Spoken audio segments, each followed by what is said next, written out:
창세기 1장 1절 2절 말씀 제가 읽습니다. 태초에 하나님이 천지를 창조하시니라. 땅이 혼돈하고 공허하며 흑암이 깊음 위에 있고 하나님의 신은 수면에 운행하시니라. 아멘.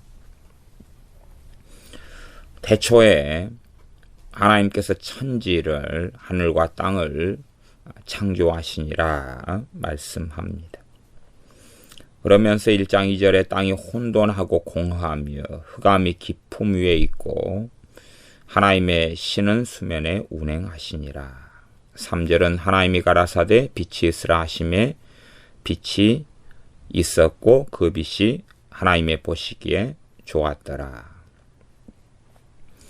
창세기부터 전능하신 하나님께서 삶 위로 존재하시며 역사하시며 한 분 하나님이시라는 것을 계속 계시하셨습니다.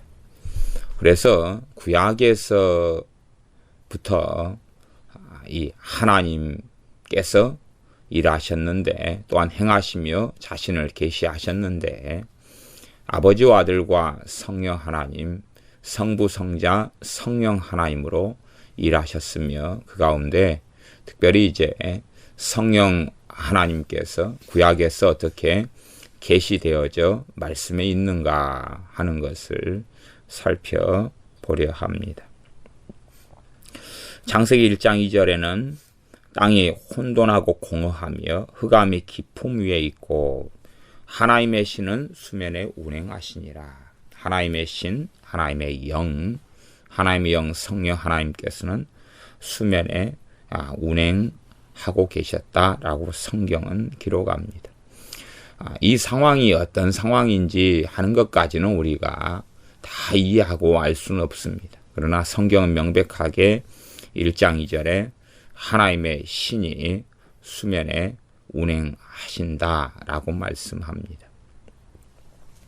사람의 측면에서는 실상은 이해하는 것이 거의 불가능하고 어렵습니다. 하나님의 신이 사람들의 생각과 이성으로는 가능하지 않습니다. 단지 그냥 한 분 하나님이다. 그러면 여호와의 증인처럼 하나님의 신, 하나님의 영, 성령 하나님을 단지 하나님의 능력으로 한다. 그렇게 주장한다면 하나님의 손이 수명에 운행한다. 그것도 이상하지요. 혹은 또 하나님의 영인 성령 하나님을 한 천사나 이런 걸로 한다. 아니면 어떤 이 무엇에서 나오는 그러한 힘과 파워로 한다. 그래도 문제가 있습니다. 왜냐하면 하나님의 신에 대하여 수면에 운행하시는 것에 대하여 성경은 하나님의 신을 주격으로 쓰고 있기 때문에 그렇습니다. 주체적인 이러한 존재로 이야기하고 피동적인 어떤 존재로 이야기하지 않기 때문에 그렇습니다.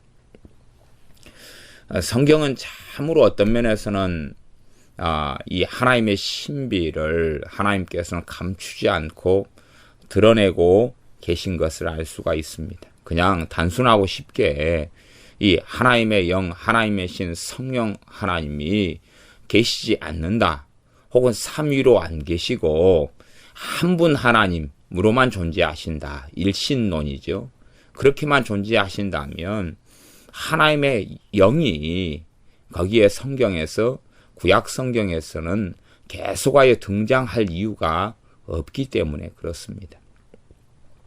구약 시대에 이 하나님의 사람들과 하나님의 백성들은 하나님의 영, 하나님의 신인 성령 하나님에 대하여 익숙하게 알았다 하는 것을 알 수가 있습니다.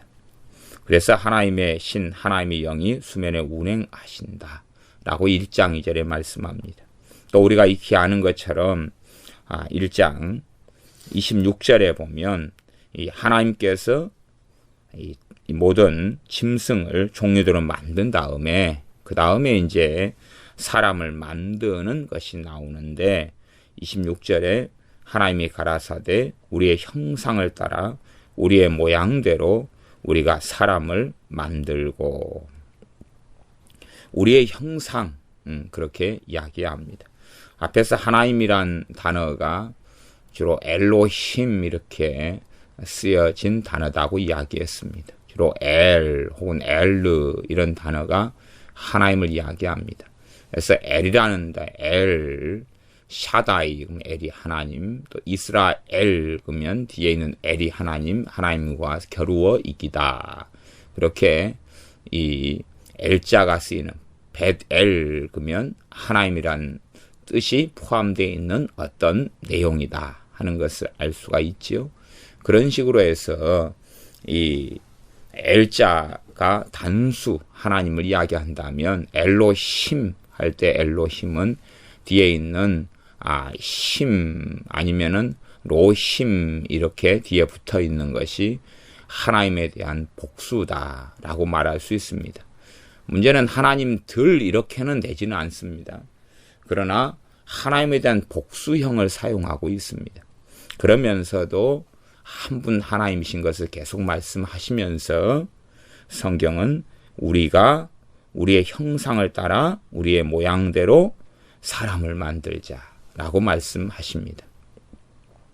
그래서 본질적으로 이 구약 성경에 있는 여호와 하나님의 거룩하신 성호가 누구의 이름이 될 것이냐 할 때 일반적으로는 성부 하나님의 성호가 된다라고 많은 사람들이 이해하고 있습니다. 그러나 본질적으로 여호와 하나님의 거룩하신 성호는 삼위일체 하나님의 성호가 됩니다. 그것은 내용들을 잘 차근차근히 살펴보면은 알 수가 있습니다.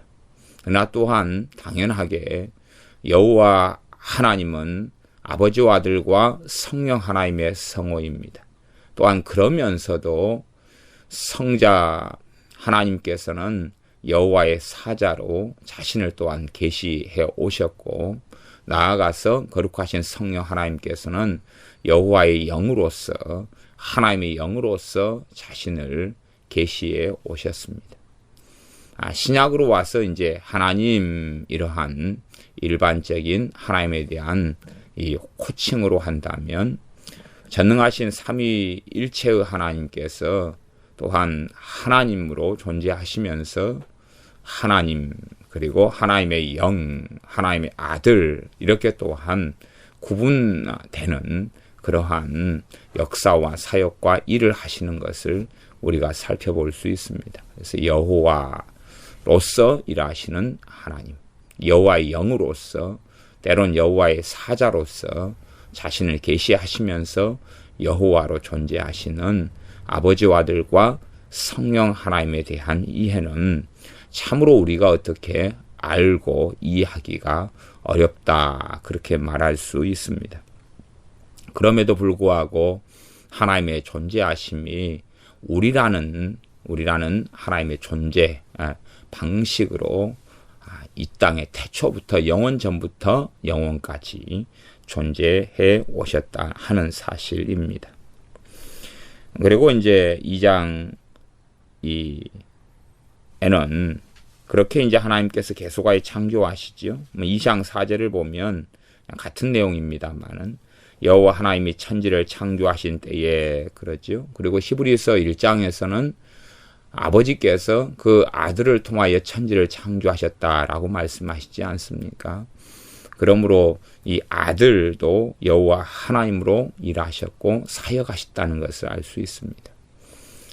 물론 이제 어떤 분은 이 여호와 하나님으로 일하셨던 분이 아들 하나님이다 이런 주장을 하시는 분도 있습니다만은 실상은 일반적으로는 여호와 하나님으로 행하셨던 분은 성부 하나님이 되십니다. 성부 하나님이 일상적으로 행하셨고 그래서 시내산에서 강림하신 분도 주로 대표적으로 성부 하나님께서 강림하셨다 하는 것을 우리가 생각해 볼 수가 있습니다. 창세기 6장으로 가보겠습니다. 창세기 6장입니다. 창세기 6장 3절입니다. 창세기 6장 3절을 제가 읽습니다. 여호와께서 가라사대 나의 신이 영원히 사람과 함께하지 아니하리니 이는 그들이 육체가 됨이라. 아담과 하와의 타락 이후로 그럼에도 불구하고 이 성령 하나님께서 사람들과 함께 하셨다는 것을 알 수가 있습니다. 죄악이 이 땅 위에 아주 관영하기 전까지, 그때까지 성령 하나님께서 오순절 이후에 강림해 오셨던 것처럼, 혹은 그보다 더욱더 성령 하나님께서 사람들과 함께 하셨다 하는 것을 우리가 알 수가 있습니다. 6장 5절에 보면 여호와께서 사람의 죄악이 세상의 관영함과, 관영은 크고 많아서 꽉 찼다, 이것을 관영이라 그럽니다. 그래서 영어로는 great가 되겠습니다. 아주 그냥 방대하게 꽉 차버렸다. 사람의 죄악이 세상의 관영함과 그 마음의 생각의 모든 계획이 항상 악할 뿐임을 보시고 가라사대, 땅 위에 사람 지으셨음을 한탄하사 마음에 근심하시고, 6장 7절 가라사대 나의 창조한 사람을 내가 지면에서 쓸어버리되 내가 그것을 지었음을 한탄함이니라. 지금 앞에 창세기 1장에서는 우리가 우리의 형상을 따라 그러고요. 다음 6장 7절에서는 내가 사람을 지었다, 나의 창조한 사람, 이렇게 단수로 사용합니다. 그것이 우리가 전능하신 하나님을 다 이해하지 못하고 알지 못하는 놀라운 점이다, 그렇게 말할 수 있습니다. 거룩하신 하나님께서 6장 3절에 여호와께서 가라사대 나의 신이 영원히 사람과 함께 아니하리니, 거룩하신 성령 하나님은 아버지께 종속적인 분으로 표현됩니다. 나의 신, 이렇게 말하지요. 그러함에도 불구하고 거룩하신 성령 하나님은 단지 질서적 종속이지 존재론적 종속은 아닙니다. 질서적 종속이라는 것은 하나님의 영광 속에서 동일한 영광, 동일한 권능, 동일한 무소부재하심, 동일하게 영광 받으실 온전하신 하나님이시지만, 질서상 그렇게 이 아버지의 영광, 전능하신 성부 하나님의 이런 영으로서 행해 오셔서 어떤 사람들은 그러한 부분을 잘 이해하지 못하고 하나님의 66권의 계시가 다 이렇게 되어지기 전까지는 부분적으로 하나님을 또 알았을 수밖에 없는 면모들이 있습니다.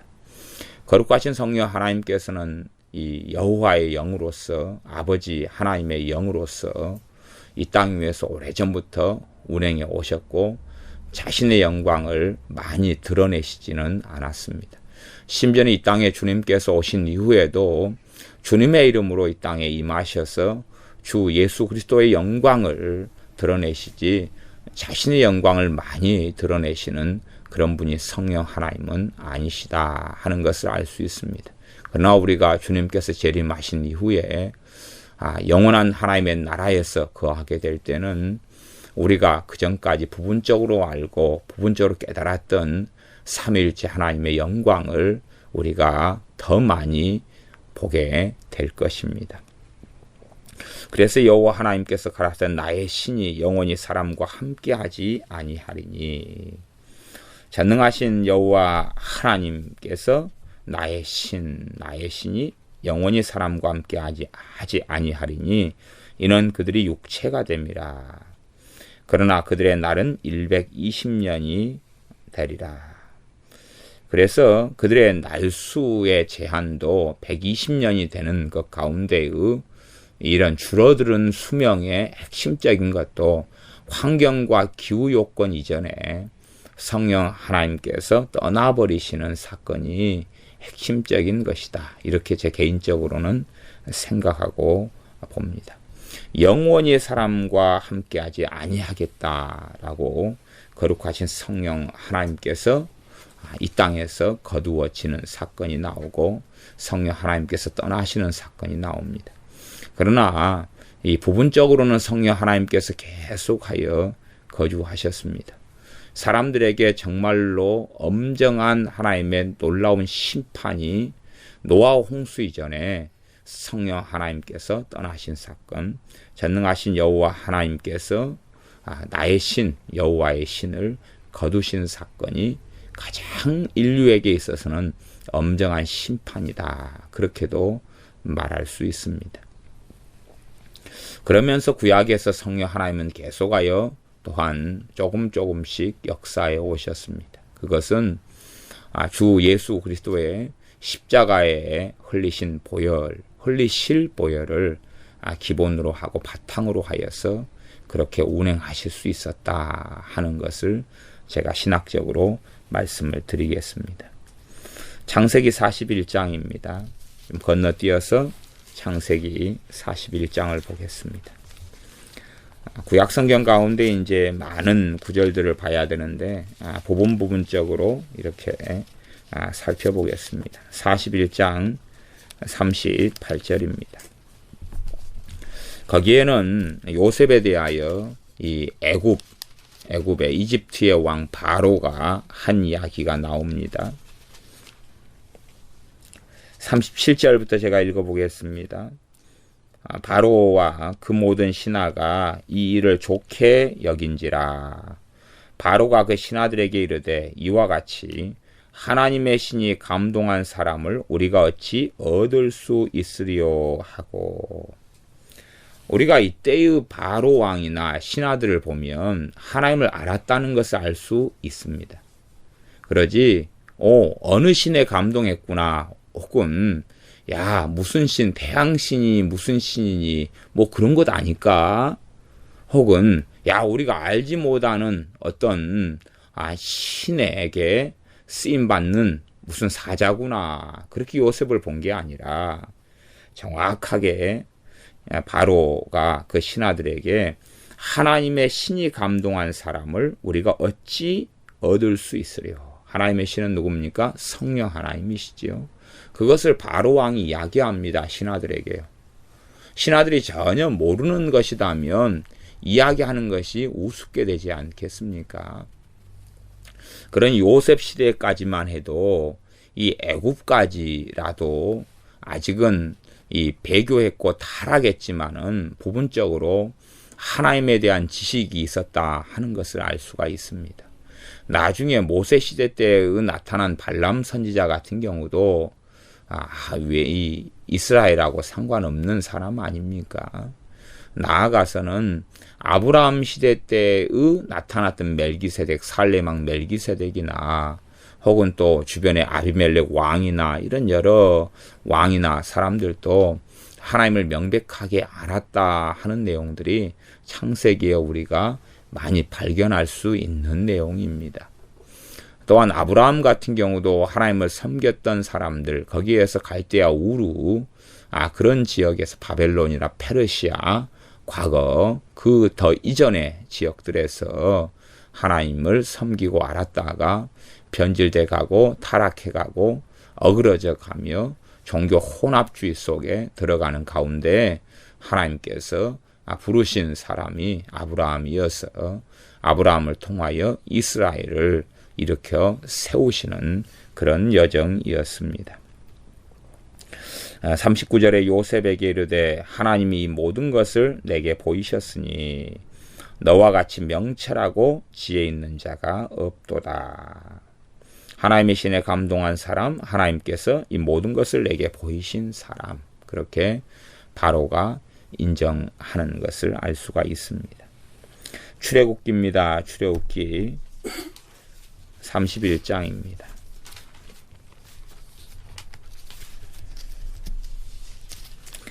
출애굽기 31장 3절입니다. 출애굽기 31장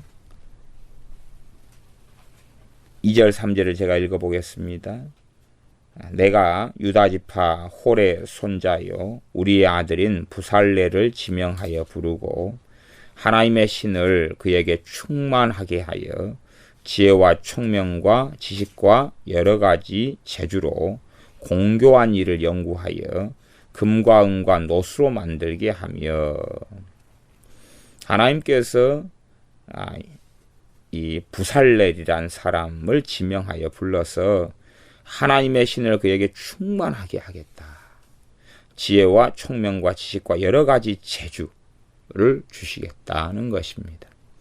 하나님의 신, 하나님의 영인 성령, 하나님에 대하여 계시하고 있는 내용이 나와 있습니다. 그러니 이스라엘 사람들 입장에서나 혹은 이 하나님의 신, 성령 하나님에 대하여 모른다, 그런다면 얼마나 때로는 이해가 측정이 불가능하겠습니까? 그러나 이미 이스라엘 사람들이나 모세는 이 하나님의 신에 대하여, 성령 하나님에 대하여 익숙하게 알고 있었습니다. 그렇게 계시되어져서 전능하신 여호와 하나님께서 또한 그의 신을, 그의 영을 보내셔서 일하시며 능력을 주시며 지혜와 지식을 주시며 능하게 하시는 그러한 것을 누누이 역사적으로도 경험하고 체험하고 누리고 살았습니다. 출애굽기 35장에 또 이것이 나와 있습니다. 출애굽기 35장 31절입니다. 출애굽기 35장 31절도 동일한 이야기입니다. 앞에 30절 끝에 부살렐을 지명하여 부르시고 31절 하나님의 신을 그에게 충만케 하여 지혜와 총명과 지식으로 여러 가지 일을 하게 하시되, 동일한 말씀이 반복적으로 나와 있습니다. 하나님의 신을 그에게 충만케 하여서 필요한 일에 하나님께서 쓰시겠다 하고 말씀하고 있습니다. 출애굽기 다음에 이제 레위기는 건너뛰고 민수기로 가보겠습니다. 민수기 11장 말씀입니다. 민수기 11장 16절 17절을 보겠습니다. 민수기 11장 16절 17절을 제가 읽어보겠습니다. 여호와께서 모세에게 이르시되 이스라엘 노인 중 백성의 장로와 유사되는 줄을 너가 아는 자 70인을 모아 데리고 회막 내 앞에 이르러 거기서 너와 함께 서게 하라.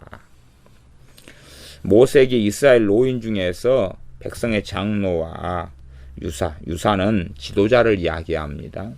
지도자가 되는 줄을 아는 사람 70명을 데리고 회막문 앞에 여호와 하나님 앞에 서라, 그렇게 말씀합니다.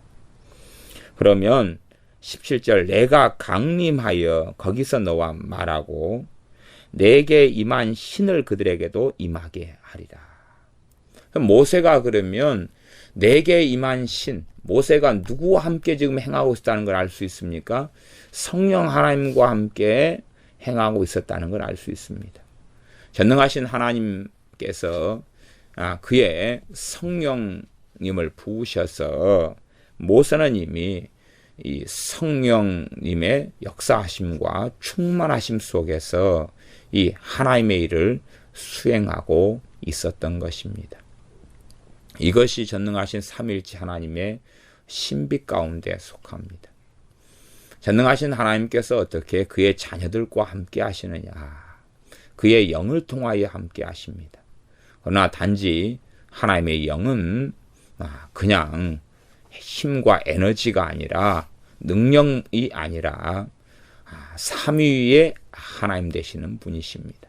그러니 이것이 예수를 믿는 사람들이 잘 깨닫고 알지 못할 수밖에 없는 그러한 하나님의 존재에 대한 신비 속에 들어간다고 말하겠습니다. 그러함에도 구약의 이스라엘 백성들은 이 하나님의 신에 대하여, 성령 하나님에 대하여 익숙하게 그들은 경험하고 알고 있었습니다. 그렇지 않다면 성령 하나님께서 이들에게 임하셨을 때에 이들은 얼마나 당황스럽고 놀라겠습니까? 야, 전혀 하나님의 일하시고 행하시는 방식이 아니신데 이런 일이 무슨 일이 다 있다냐 그럴 겁니다. 그러나 그들은 오히려 잘 알고 있었다는 것입니다. 다시 17절 읽겠습니다. 내가 강림하여 거기서 너와 말하고 내게 임한 신을 그들에게도 임하게 하리니. 전능하신 하나님께서 내가 강림하여 이렇게 단수로 나와 있고 너에게 임한 신을 이제 전능하신 하나님과 그 다음에 너에게 임한 신이 구분되어 있지요. 그래서 너에게 임한 신을 그들에게도 임하게 하리니 그들이 너와 함께 백성의 짐을 담당하고 너 혼자 지지 아니하리라.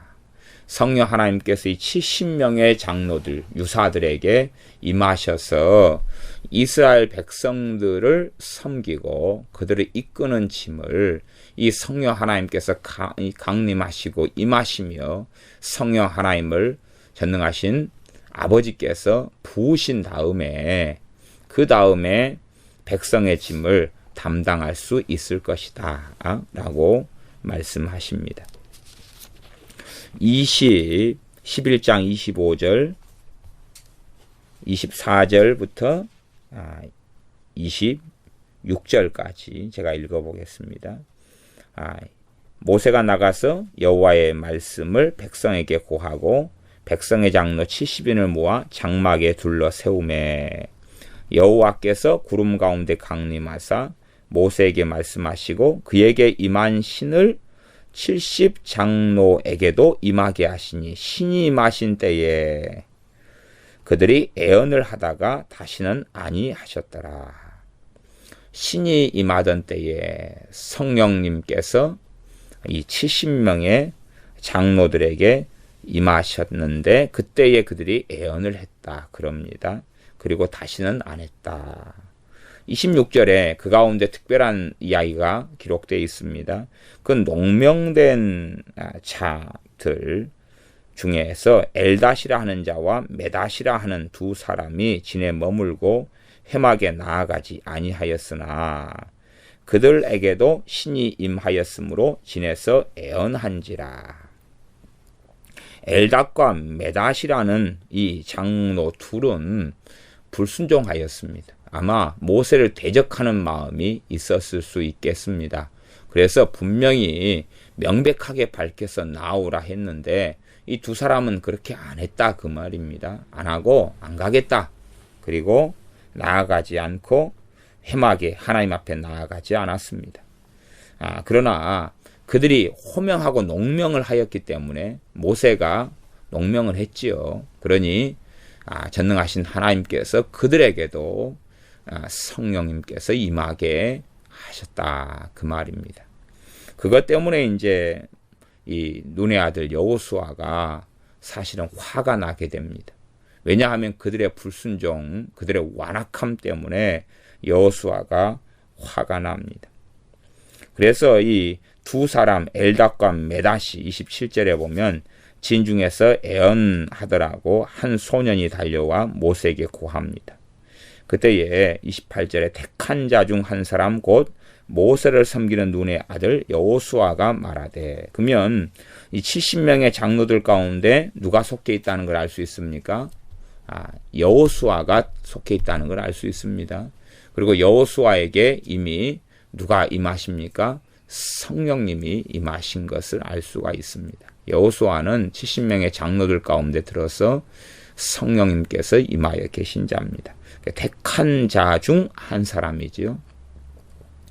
성령님께서 임하여 계신 70명 가운데서 그러나 성령님께서 임하여 계셔도 그들이 어떻게 성령님의 역사하심과 인도하심에 따라서 그 길을 걸어가느냐 하는 것은 다를 것입니다. 그 가운데 이제 여호수아는 정말로 성령의 인도하심을 따라서 살아가는 특별한 그러한 사람이 되었습니다. 그래서 이 모세의 후계자로 여호수아는 하나님의 택함을 또한 받는다는 것을 우리가 알고 있습니다. 여호수아가 말하여 가로되 내 주 모세여 금하소서 못하게 하소서 저들이 애언을 못하게 하소서 그러는 것입니다.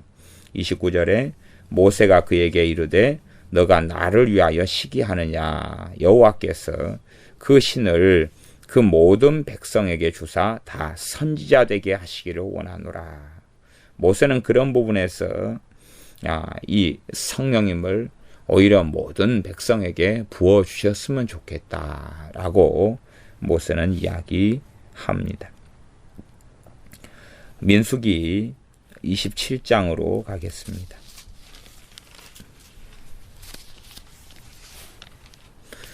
민수기 27장입니다.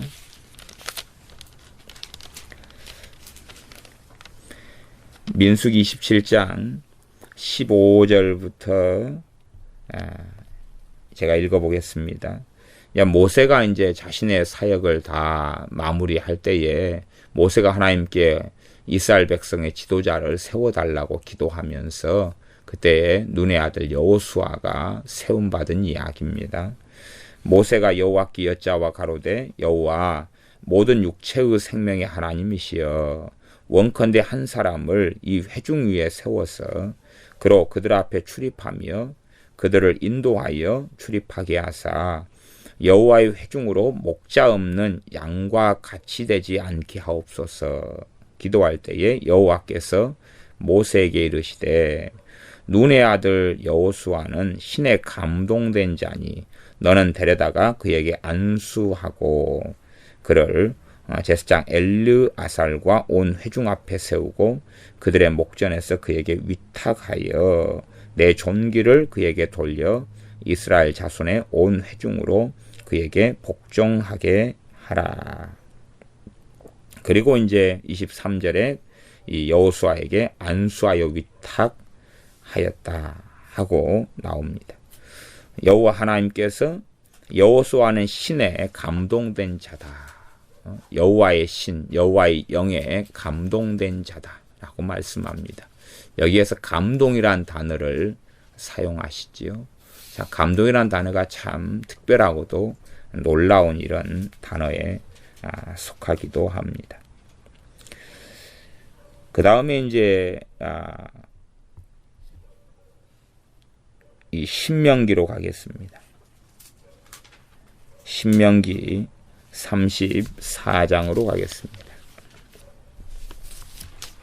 신명기 34장에도 지금 이 여호수아가 모세의 안수를 받고 그리고 이 성령님이 충만해지는 그러한 내용이 나옵니다. 좀 더 구체적인 내용 가운데 하나가 있습니다. 신명기 34장 마지막 장입니다. 34장 9절을 제가 읽습니다. 모세가 눈의 아들 여호수아에게 안수하였으므로 그에게 지혜의 신이 충만하니 이미 여호수아는 70명의 장로들 가운데 속해서 성령님께서 임하신 사람입니다.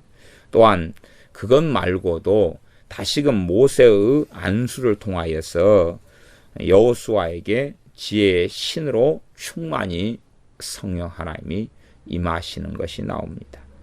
이스라엘 자손이 여호와께서 모세에게 명하신 대로 여호수아의 말을 순종하였더라. 그 다음에 10절에 그 후에는 이스라엘에 모세와 같은 선지자가 일어나지 못했다라고 말씀합니다. 모세는 여호와께서 대면하여 아시던 자다. 여호수아에게 성령 하나님이 임하셨는데 그 성령 하나님의 여호수아에게 행하시는 특성은 지혜의 신으로 그렇게 행하셨다. 그래서 여호수아에게는 성령 하나님의 역사하심이 지혜 부분에서 아주 강력하고 강성했다 하는 것을 우리가 생각해 볼 수가 있습니다. 그 다음에 이제 이 사사기로 가봐야 되겠죠. 사사기는 일반적으로 성령 하나님이 굉장히 자주 등장합니다. 사사기 3장부터 봐보겠습니다. 사사기 3장입니다. 사사기 3장 10절입니다. 사사기 3장 10절인데 9절부터 읽어보겠습니다. 이스라엘 자손이 여호와께 부르짖음에 여호와께서 그들을 위하여 한 구원자를 세워 구원하게 하시니 그는 곧 갈렙의 아우 그나스의 아들 온니엘이라. 여호와의 신이 그에게 임하셨으므로 그가 이스라엘 사사가 되어 나가서 싸울 때에 여호와께서 메도포타미아 왕 구산 리사다임을 그 손에 붙이심에 온니엘의 손이 구산 리사다임을 이기니라. 여호와의 신이 온니엘에게 임하셨다라고 말씀합니다. 이 부분에서 개역성경이 번역을 잘 했습니다. 여호와의 신이 그에게 임하셨으므로, 그렇게 여호와의 영 성령 하나님에 대하여 잘 존칭어를 잘 사용하고 있습니다. 여호와의 신이 그에게 임하셨으므로, 성령 하나님께서 온니엘에게 임하심으로 그가 사사가 되었고 사사로서 감당할 수 있는 성령 하나님을 통한 권능을 그는 입을 수 있었습니다. 6장입니다. 사사기 6장입니다. 사사기 6장 33절 34절입니다. 제가 읽습니다. 때에 미디안 사람과 아말렉 사람과 동방 사람들이 다 모여 요단을 건너와서 이스라엘 골짜기에 진을 친지라. 여호와의 신이 기드온에게 강림하시니, 여호와께서 강림하시는 게 아니라 여기서는 여호와의 신이 강림하셨다라고 나와 있습니다. 전능하신 여호와 하나님과 동등하신 분이 여호와의 영, 여호와의 신으로 임하신 성령 하나님이 되십니다. 그렇게 여호와의 신이 기드온에게 강림하시니 기드온이 나팔을 불매 아비에셀 족속이 다 모여서 그를 쫓았다. 그래서 기드온이라는 이 사사도 여호와의 신, 여호와의 영이신 성령님께서 그에게 강림하시면서 그가 사사로서의 권능과 힘을 얻고 성령 하나님의 감동과 능력 주심에 의하여서 사사로 사명을 잘 감당했던 것을 우리가 알 수가 있습니다. 사사기 11장으로 가겠습니다. 사사기 11장입니다.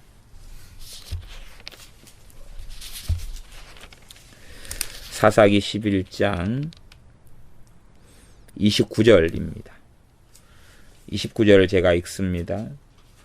이에 여호와의 신이 입다에게 임하시니 입다가 길르앗과 므낫세를 지나서 길르앗 미스베에 이르고 길르앗 미스베에서부터 암몬 자손에게로 나아갈 때에 입다에게 누가 임하십니까?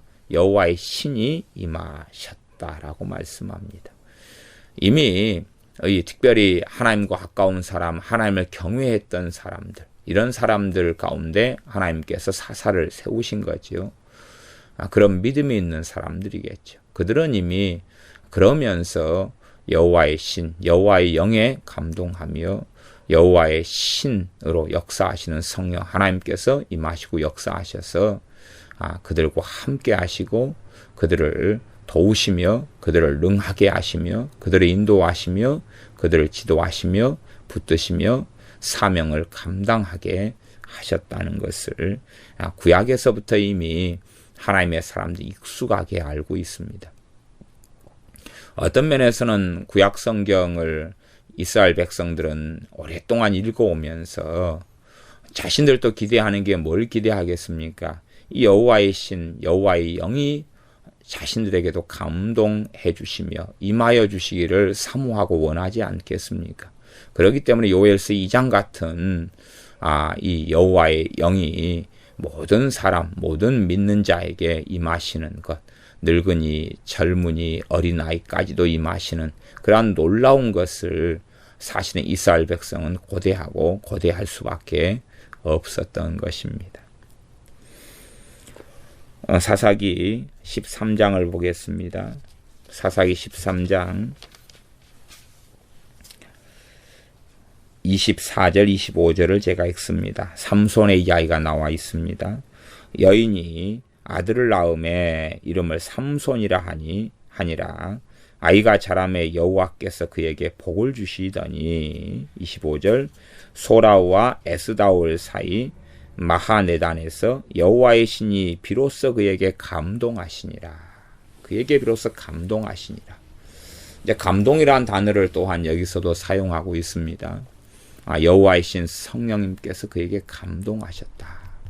단지 그냥 어떤 음악을 듣고 내가 감동을 받는다. 그런 것하고는 원천적으로 다르겠죠.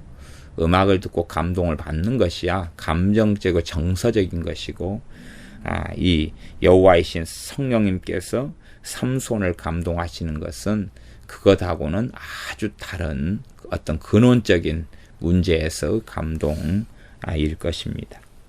그렇게 삼손이 여호와의 신의 성령님께 감동되어서 그래서 사사로서의 여정과 길을 걷고 시작합니다.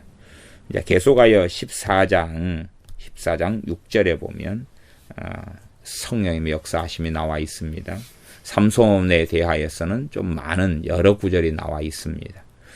14장 6절에 삼손이 여호와의 신에게 크게 감동되어 손에 아무것도 없어도 그 사자를 염소 새끼를 찢음같이 찢었으나 그는 그 행한 일을 부모에게도 고하지 아니하였다. 어린 사자를 맞았는데 어린 사자라 해도 힘이 약한 것은 아닙니다. 그런데 어린 사자를 입을 잡고 입을 찢어버렸다. 그렇게 단순하게 짐승의 입이 개나 고양이라 해서 그렇게 찢어지지 않습니다. 왜냐하면 그 아구라는 것이 정말로 잘 이렇게 지어졌고 하나님께서 만드셨기 때문에 그걸 찢을 수 있다는 것은 거의 어렵고 불가능한 일에 가깝기도 합니다. 그런데 사자의 입을 여호와의 신에 감동되어서 찢었다라고 성경은 기록합니다. 다음 19절입니다. 여호와의 신이 삼손에게 크게 임하심에 삼손이 아스글론에 내려가서 그곳 사람 30명을 쳐 죽이고 노략하여 수수께끼 푼 자들에게 옷을 주고 심히 노하여 아비 집으로 올라갔고, 여호와의 신 성령님께 삼손에게 크게 임하셔서 삼손이 30명을 그 능력에 의하여 죽였다라고 나옵니다. 물론 더 많은 사람들에 대하여 죽이는 것이 나와 있습니다. 이런 것이 현대 사회하고는 많이 다른 입장이 있기 때문에 사람들이 전능하신 하나님에 대하여 구약 시대에는 너무 과격하고 무섭다 등등의 생각과 이야기를 합니다만은 시대 상황과 되어지는 것, 하나님이 일하시는 것을 사실상은 잘 이해하지 못하는 소치입니다.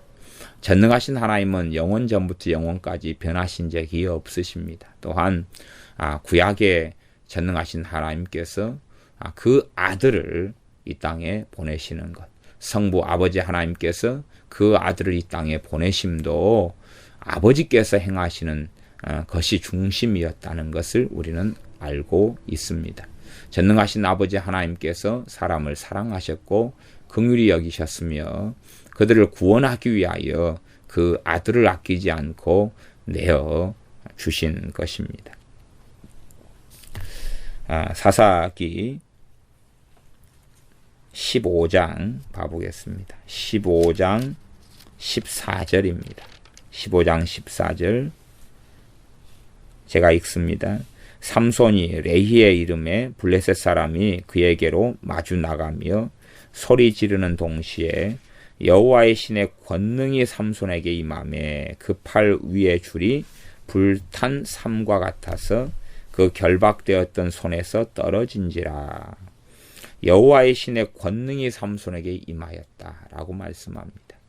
여호와의 신의 권능이 삼손에게 임하였다. 그렇게 이 사사기에서는 성령 하나님께서 사사들에게 임하셔서 권능을 주신 장면들이 계속하여 나옵니다. 성령 하나님께서는 여호와의 신으로 여호와의 영으로 임하셨습니다. 그때에 여호와는 그러면 전능하신 아버지 하나님을, 성부 하나님을 이야기하는 그런 성호가 되어질 것입니다. 그게 신비지요. 그게 신비입니다. 그러지 않습니까?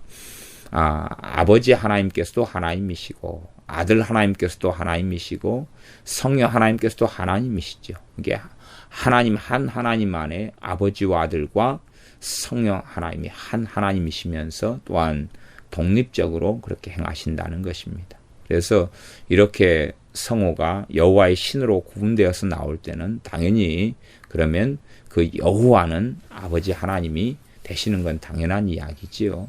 그래서 전능하신 아버지 하나님, 그 다음에 아버지 하나님의 신으로 역사하시는 성령 하나님이 되시며 때로는 여호와의 사자로서 주님께서 임하실 때는 당연히 그 여호와는 아버지 하나님이 되시는 것은 당연한 것입니다.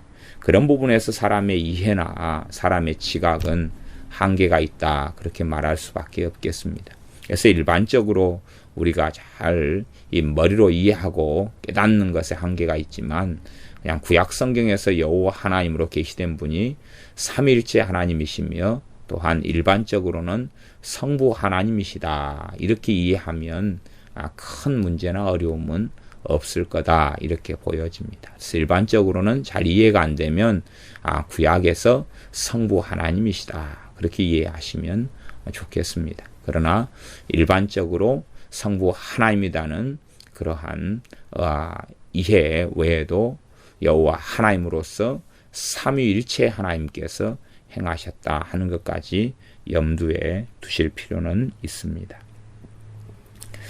사사기를 지나서 이제 사무엘 상을 봐보겠습니다. 사무엘 상입니다. 사무엘상 11장입니다. 사무엘상 11장입니다. 사무엘상 11장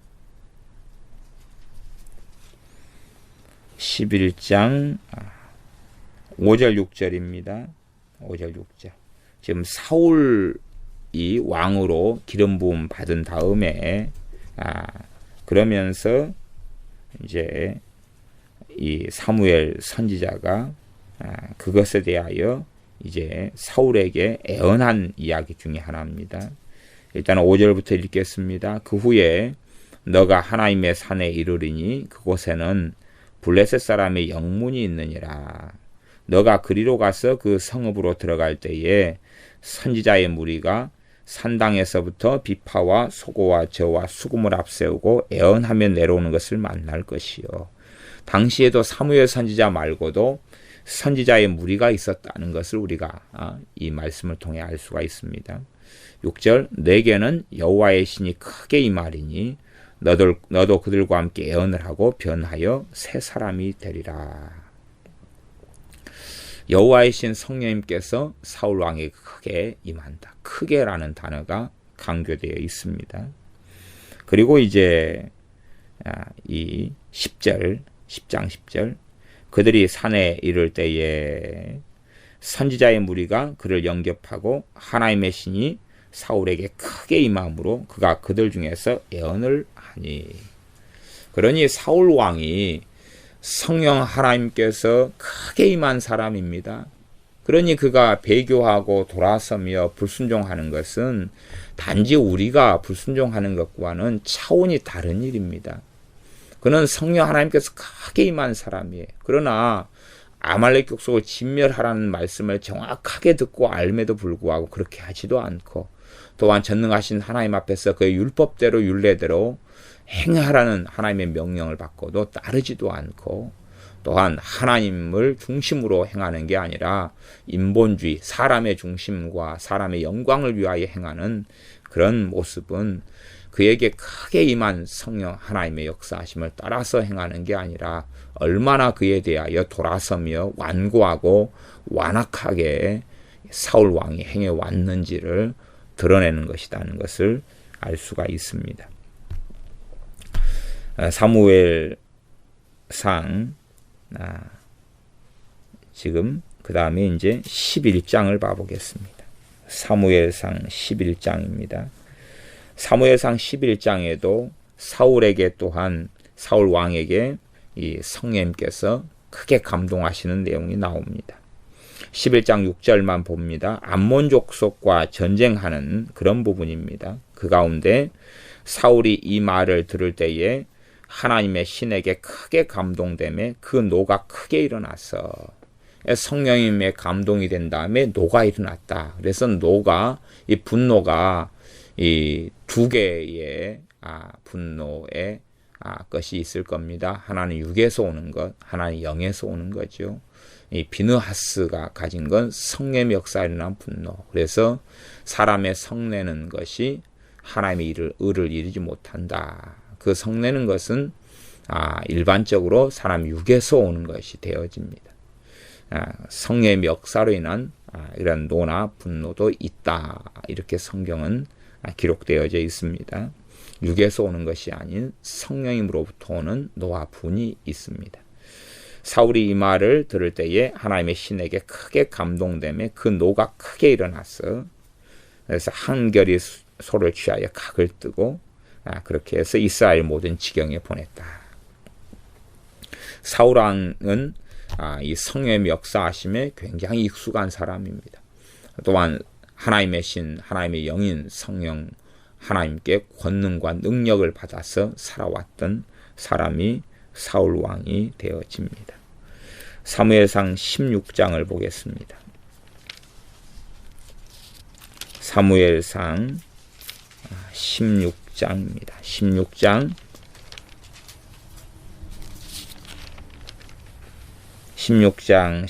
13절입니다. 다윗에게 선지자 사무엘이 기름을 부을 때에 일어난 사건이 나와 있습니다. 16장 13절입니다. 사무엘이 기름불을 취하여 그 형제 중에서 그에게 부었더니 그날 이후로 다윗이 여호와의 신에게 크게 감동되니라. 사무엘이 떠나서 라마로 가니라. 다윗이 여호와의 신에게 크게 감동되었다. 크게 감동되었다.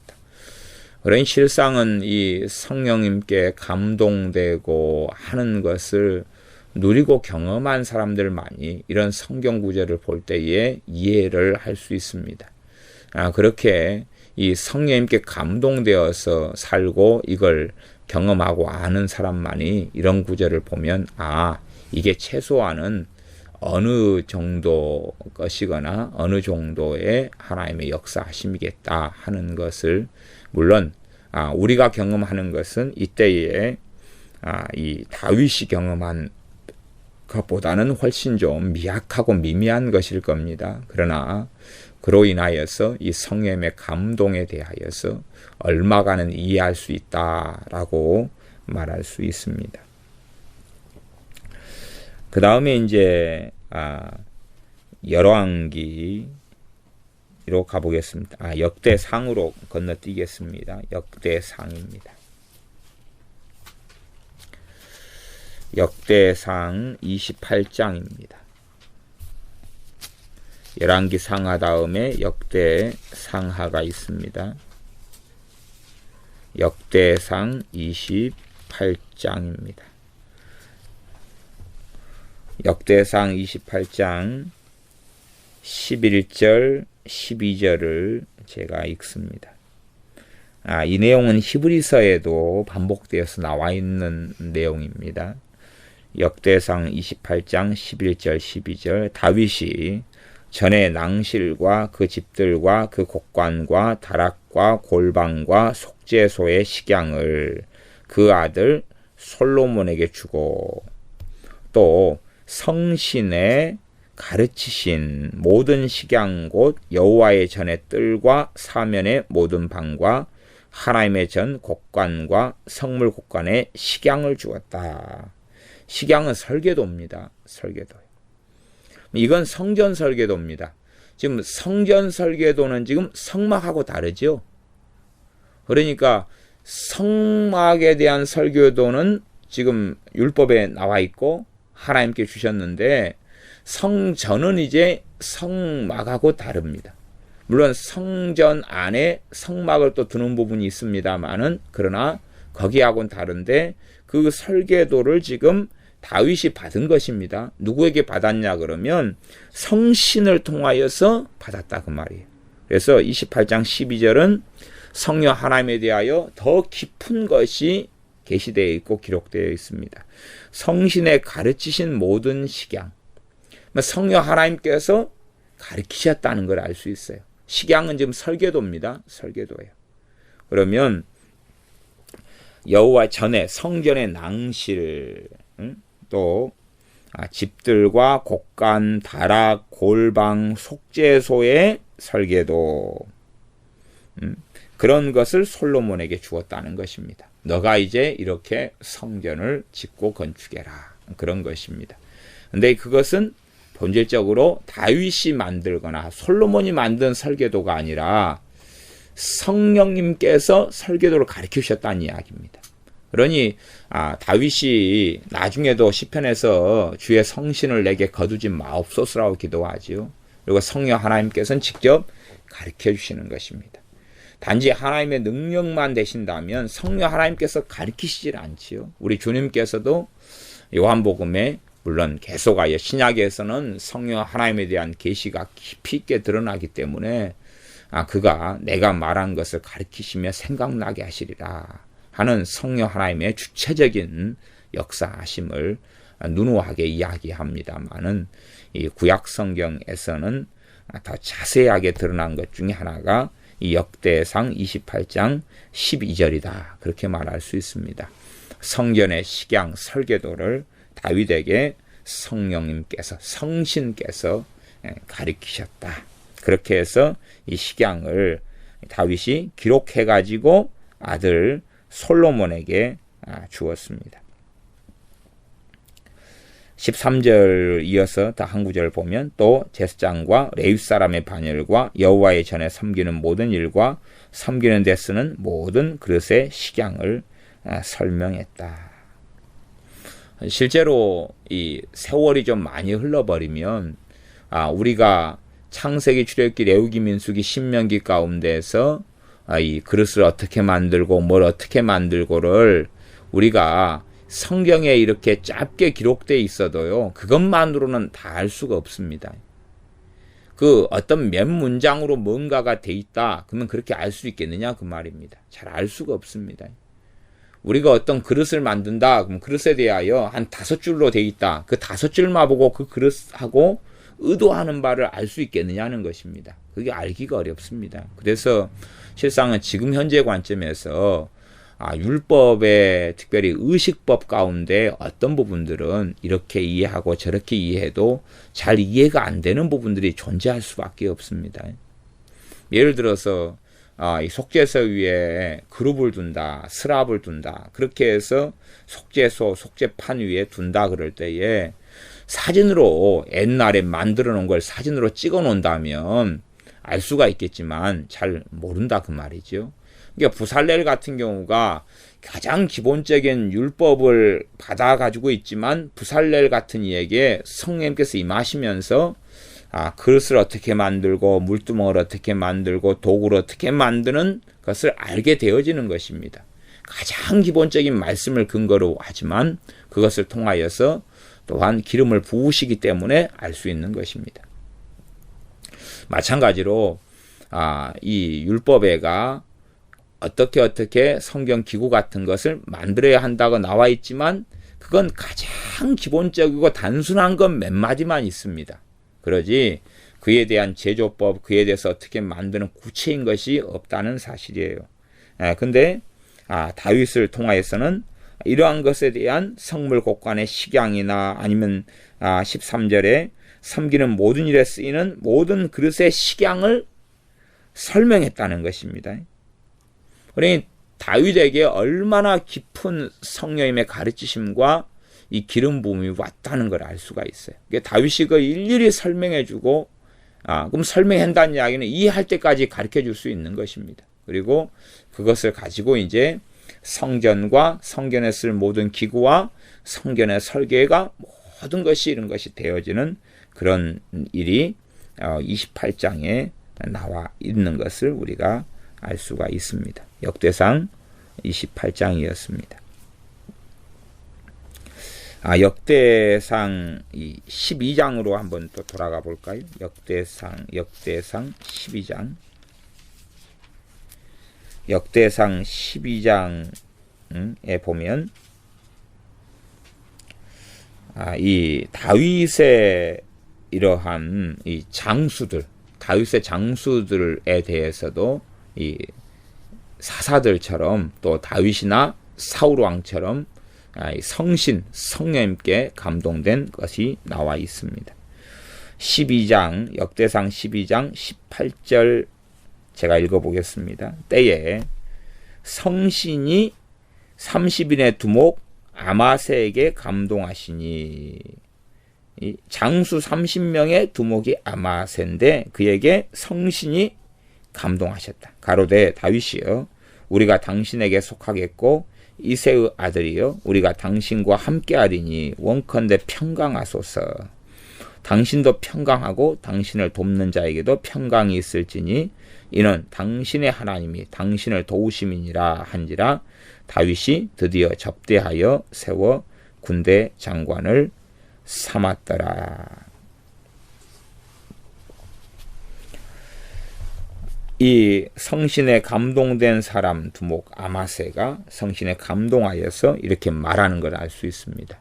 그러면 아마세 같은 사람도 이 성령님의 역사하심에 대하여 익숙하고 아는 것이죠. 이런 것이 성경에 기록되어 있습니다. 그 다음에 이제 건너뛰어서 이 느헤미야로 가보겠습니다. 느헤미야입니다. 느헤미야 9장입니다. 역대하 다음에 스느에입니다. 에스라 다음에 느헤미야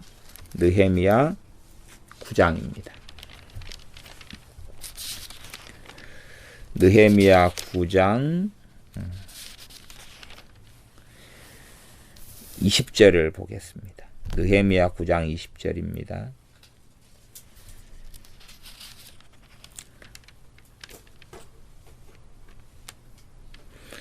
느헤미야 9장에서는 이스라엘 자손들이 금식하면서 회개하는 게 나오고 그 다음에 제사장들과 레위인들의 기도가 나와 있습니다. 그 기도 가운데 한 부분입니다.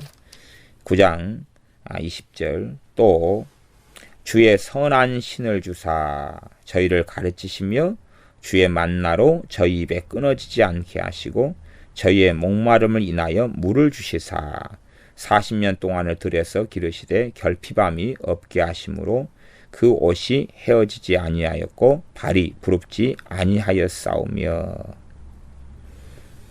다시금 19절로 가볼까요? 19절은 주께서는 연하여 긍휼을 베푸사 저희를 광야에 버리지 아니하시고 낮에는 구름 기둥으로 길을 인도하시며 밤에는 불 기둥으로 그 행할 길을 비추사 떠나게 아니하셨으며 또 주의 선한 신을 주사 저희를 가르치시며 주의 만나로 이게 선한 신을 주사 이 성령님께서 임하셔가지고 성령님을 주께서 주셨다고 이야기합니다. 그러면 여기서 주는 아버지 하나님이 되실 거고 아버지 하나님께서 선한 신, 성령님을 여기서 선한 신이라고 했습니다.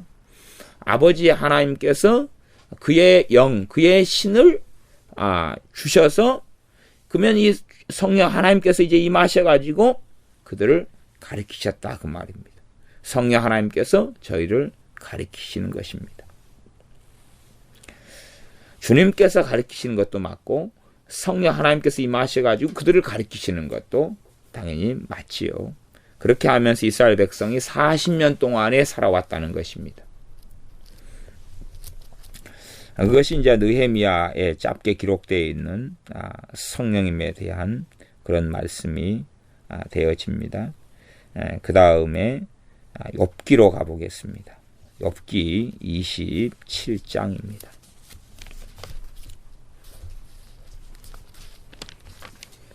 욥기 27장입니다. 욥기 27장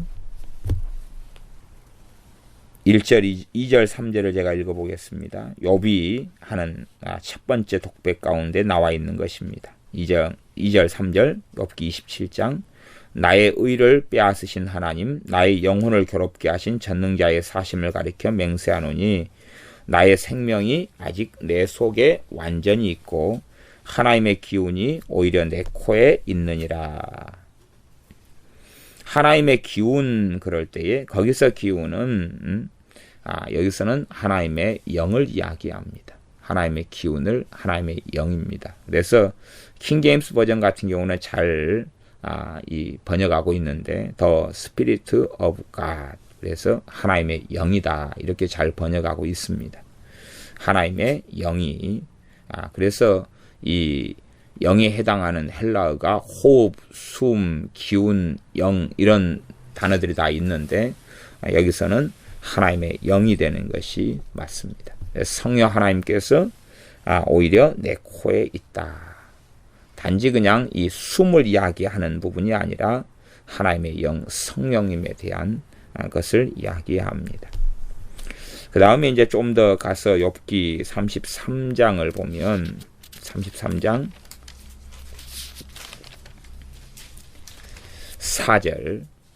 4절입니다. 욥기 33장 4절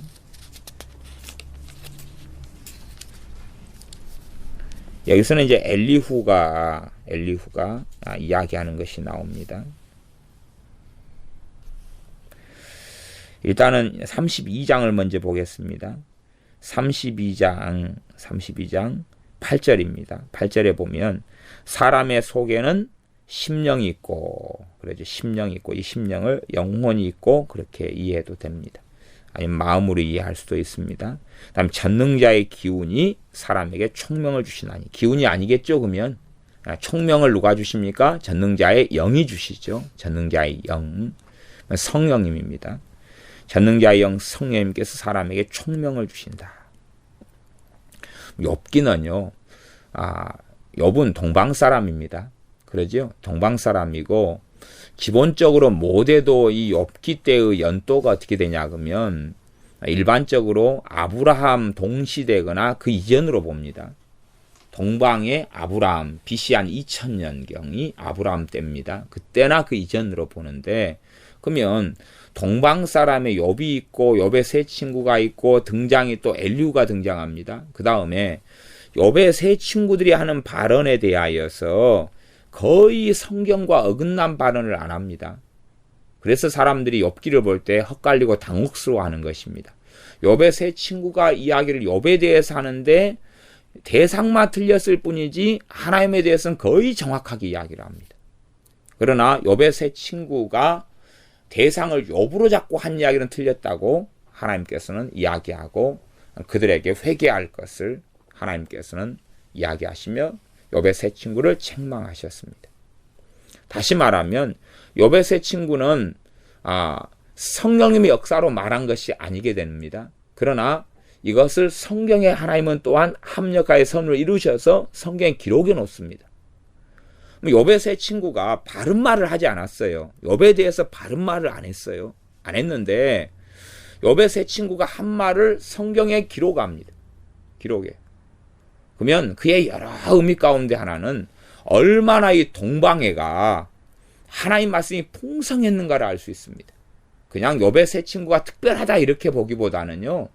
그만큼 아브라함 시대나 그 이전의 시대 때 하나님의 말씀이 얼마나 충만해 있었는가를 알 수 있다 그 말이에요. 그 다음에 이제 엘리후라는 사람이 욥과 세 친구가 막 하는 이야기를 듣고 있습니다. 물론 엘리후만이 아니라 또 딴 사람들도 함께 있었을 거라 저는 그렇게 생각합니다. 구경꾼이 엘리후만 있었던 건 아닐 테니까. 근데 엘리후가 끼어들어가지고 이야기를 합니다. 엘리후가 하는 이야기에 대해서는 하나님께서 이제 너가 틀렸다 맞다 이야기를 안 합니다. 근데 엘리후가 하는 이야기도 성경과 틀림이 없습니다.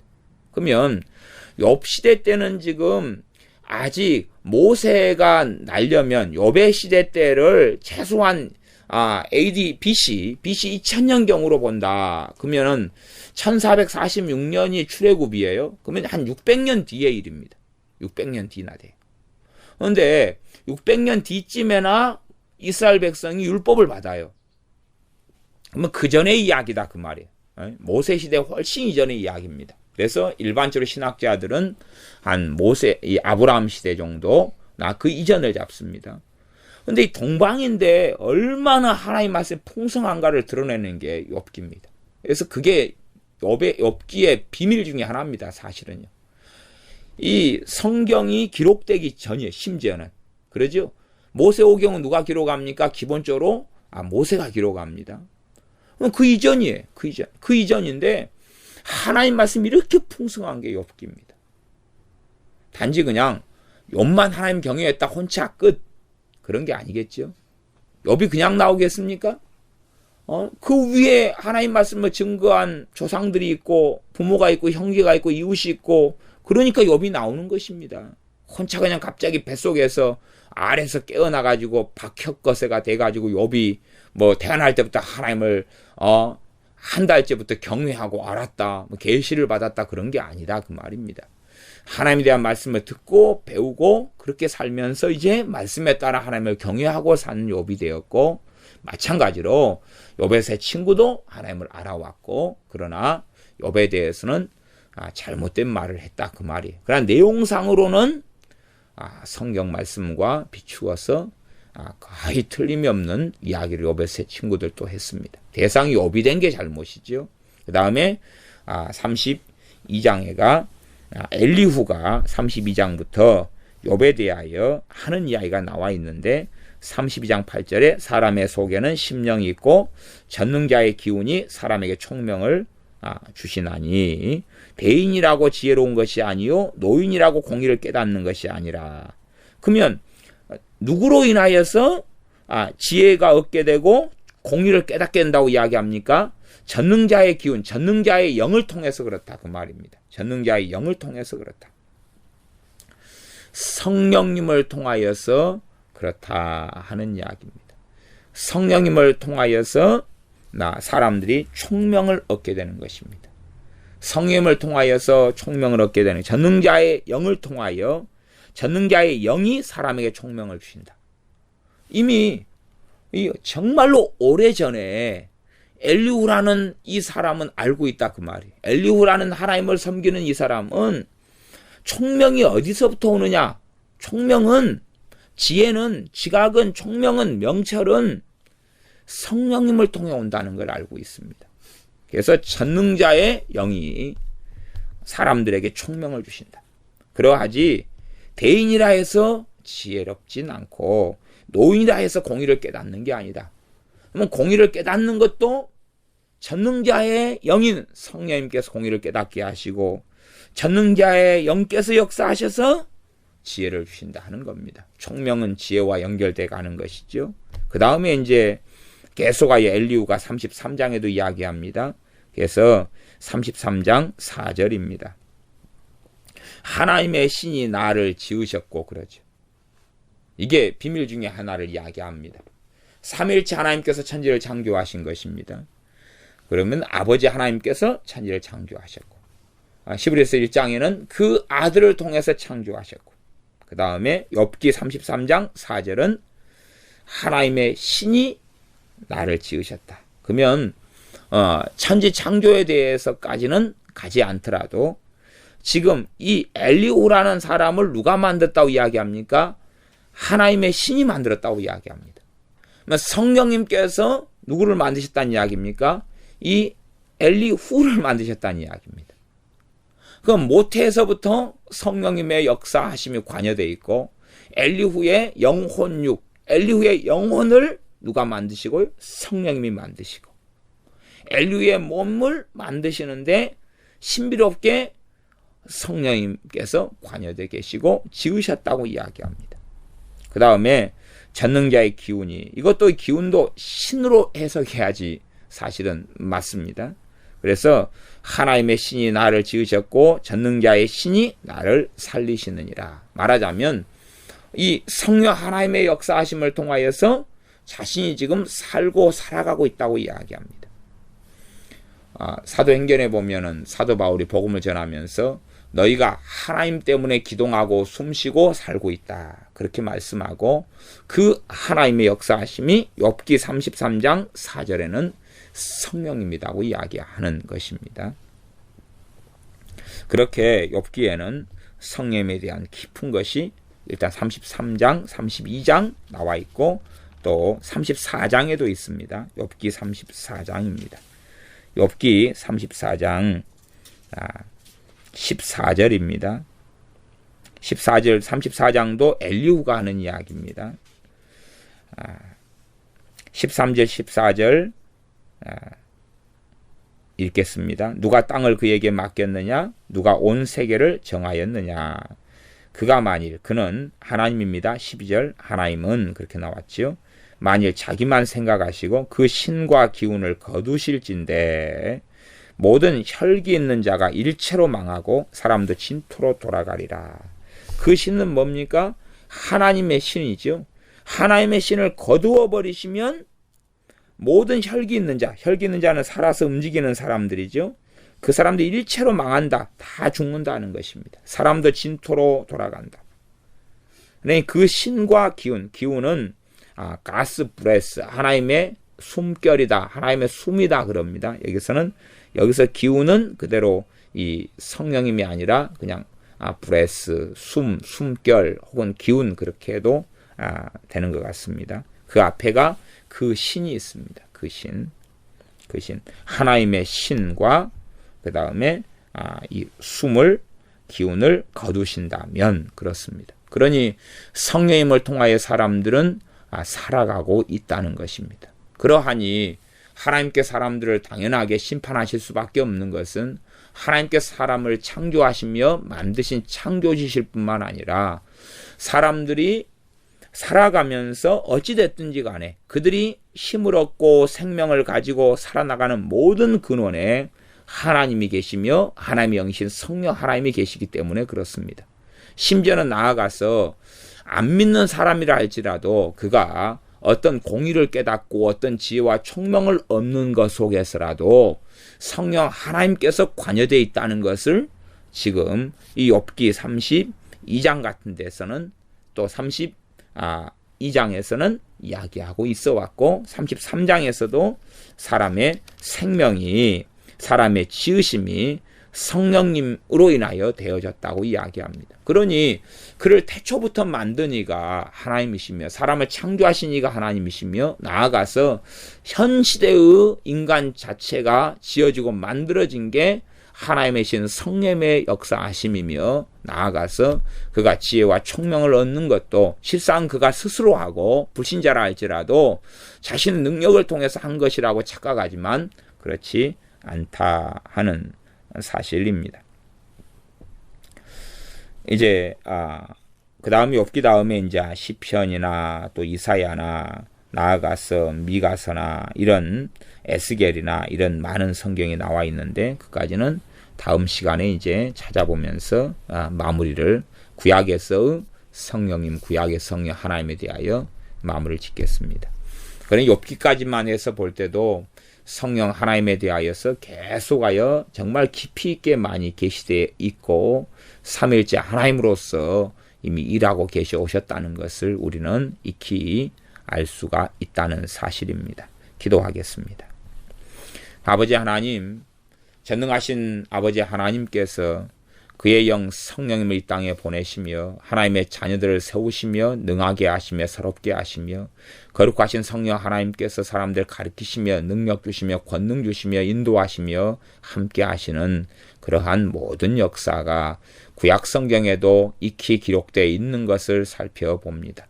그러므로 우리가 삼위일체 하나님으로 영원부터 영원까지 존재하시며 행하시는 하나님을 말씀을 통하여 깊이 있게 알게 하시며 거룩하신 성령 하나님께서 하나님 되심을 알게 하셔서 우리가 아버지와 아들과 성령 하나님의 이름으로 살아가며 아버지와 아들과 성령 하나님을 경외하며 영광을 돌려드리는 우리의 삶이 되게 하여 주시옵소서. 예수님의 이름으로 기도하옵나이다. 아멘.